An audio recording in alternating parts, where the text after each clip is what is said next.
नमस्कार. आज आपण बघणार आहोत उपवास सोडण्यासाठी शेवयाची खीर. उपवास सोडायला काहीतरी आपल्याला गोड असं लागतंच. मग त्यासाठी आपण तयार करायची आहे शेवयाची खीर आणि ही खीर पौष्टिक पण आहे आणि खूप पटकन झटपट तयार होते आणि घरच्याच साहित्यामध्ये तयार होते आणि कुणी पाहुणे आले तरी आपण ही स्वीट डिश म्हणून करू शकतो.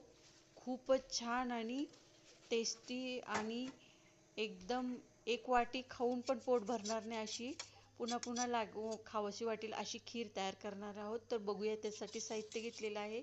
आपण शेवया घेतलेल्या आहेत, अर्धा लिटर दूध घेतलेलं आहे उकळून आणि शेवया भाजून घेतलेल्या आहेत, त्यात ड्रायफ्रूट्स घातलेले आहेत.